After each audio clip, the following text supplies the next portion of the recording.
সবাইকে, আশা করি সবাই ভালো আছেন।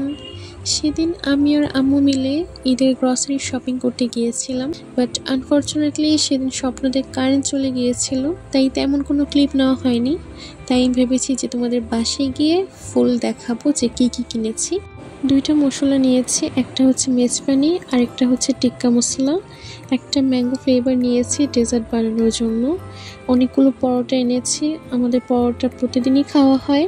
2 ধরনের নাটস এনেছি, একটা হচ্ছে ক্যাশিউ নাট আর একটা হচ্ছে আলমন্ড। অনেকগুলো কর্ন স্যুপের প্যাকেটও নিয়ে এসেছি, স্পেশালি এই স্টিকগুলো নিয়ে এসেছি। আমি প্রতিবারই কোরবানি ঈদের সময় বিফ সাসলিক বানাই, অ্যান্ড টুকিটাকি যেসব আইটেম আছে সেগুলো নিয়ে এসেছি।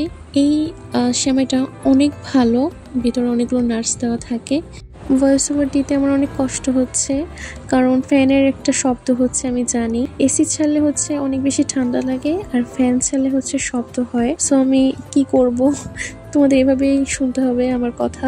আপু হচ্ছে 2 মাস ধরে টাকা জমাচ্ছিল একটা ব্যাংকে। সো ওই ব্যাংকের টাকা আজকে আমরা ভেঙেছি, ঈদের জন্যই হচ্ছে জমাচ্ছিল। প্রায় 2,65,000 টাকা হয়েছে, অ্যান্ড সবাই অনেক হ্যাপি ছিল। দেন আমি হচ্ছে লাঞ্চ করি। আজকে আমরা হাটে যাব, মেবি আজকেই গরু কিনবো যদি পছন্দ হয়। অনেকগুলো গরু দেখেছি, গরু কালারগুলো অনেক সুন্দর ছিল, specially black and chocolate colour গরু আমার অনেক পছন্দ। আমার স্পেশালি শান্ত গরুর চেয়ে চেতি গরু অনেক বেশি পছন্দ, বাট আজকে হচ্ছে কোনো গরু কিনিনি আমরা।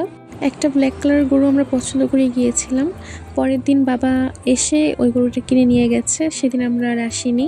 আমাদের কোরবানির গরুর পিকচার আর ভিডিও কোনো কিছু এই ব্লগে আমি শেয়ার করছি না, আমি আমার ঈদের ব্লগে শেয়ার করব সেজন্য।